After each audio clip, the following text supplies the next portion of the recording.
ধরেন আমরা এই যে খেতের ওষুধ দিবা আরইছি, হ্যাঁ, কৃষি অফিসাররা যদি আইতো আমগরে হয়তো যদি একটা পরামর্শ দিত, তাহলে হয়তো আমরা এই করতেন ওষুধ টষুধ লই ব্যবহার করি। কৃষি অফিসার মনে করেন না আম করে এই যে পোকা ফাঁকা ধরে, এটা আম করে কোনো পরামর্শ সে দেয় না। এর ফসল করলে সব গৃহস্থের এই লস হয়। 24 সালে বন্যায় সব গৃহস্থে মাইর খেয়েছে, সব কৃষকে মাইর খাইছে, কিন্তু আমরা কোথাও থেকে কোনো সহযোগিতা পাই নাই। 25 সালেও আপনার অনেক গৃহস্থ, অর্ধের বেশি গৃহস্থ মাইর খাইছে।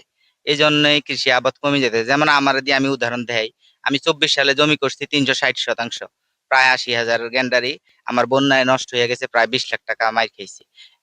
তারপরে গত বছর আপনার 25 সালেও সেম 10 লাখ টাকার মতো আমার লস হয়েছে।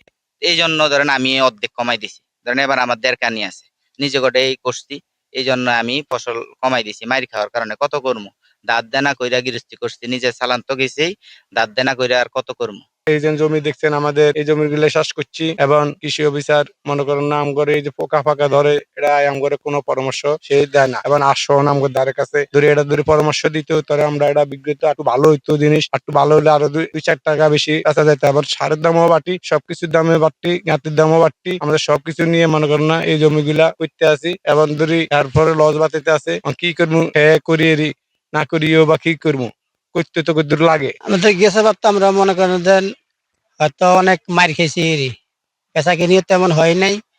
তবে এবারকার আল্লাহ দিলে সার ওষুধ দাম একটু বেশি, এবার আখের ফলন ভালো হয়েছে।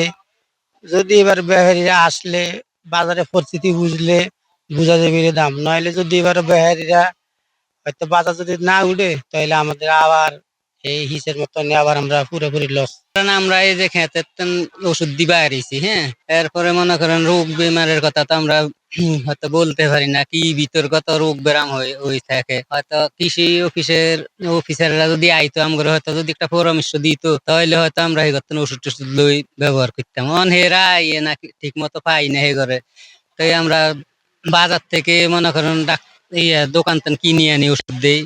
হিয়ান দিয়ে তো অনেক টাকা যায়, বেশি যায়, আমগো হিয়ান দিয়ে একটা লস। বছর আমরা গেন্ডারি খেতি করি 70-80 হাজার টাকা খরচ করে লাখ খানিক বেচছি, মোটামুটি আমাদের কিছু লাভ হয়েছে। এইবার বর্তমানে যে গেন্ডারি খেতি করছি আমাদের 60-70 হাজার টাকা খরচ, কিন্তু গেন্ডারি যে মিলে বেচা কিনে হইতে আছে 12, 13, 14, 17 টাকা পর্যন্ত, আমাদের দেখা যায় যে লাভ হইবে না।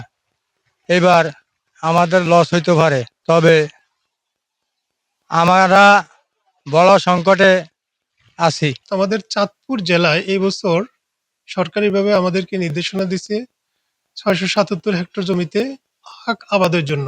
আমরা ইতিমধ্যে 681 হেক্টর জমিতে আখ আবাদ করতে সক্ষম হয়েছি। আমাদের টার্গেটের তুলনায় 4 হেক্টর আবাদ বাড়ছে চাঁদপুর জেলায়। তো বেসিক্যালি চাঁদপুর জেলাটা একটা নিচু এলাকা, তো এখানে আবাদ বৃদ্ধির জন্য একটু বিভিন্ন ধরনের পরিকল্পনা আমাদের হাতে নিতে হয়। বিশেষ করে আখ ক্ষেতের একটু শ্রমিকের একটা বিষয় আছে, শ্রমিকেরও শর্ট আছে। তাছাড়া আমরা উপসহকারীদেরকে আখ আবাদ বৃদ্ধির জন্য পরামর্শ দিচ্ছি যে তারা যেন, যারা আখ আবাদ করে আখ, তাদেরকে নিয়ে উঠান বৈঠক করে। উঠান বৈঠক করলে আখের রোগ, পোকামাকড়, সারের মাত্রাটা কিভাবে কখন ব্যবহার করবে সেই বিষয়ে যদি তারা একসাথে উঠান বৈঠকের মাধ্যমে পরামর্শ দেয়, তাহলে কৃষকের উৎপাদন খরচটা কমবে, আবার তারপরে তারা লাভবান হবে।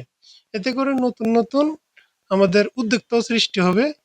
পাশাপাশি আমরা আমাদের ঊর্ধ্বতন কর্তৃপক্ষকে পরামর্শ বা এই বিষয়ে আলোচনা করছি, যেহেতু আখ একটা লাভজনক ফসল, যদি আখ ফসলের এগেনিস্টেও কিছু প্রণোদনা দেয়, তাহলে আখ আবাদটা আরো বাড়বে।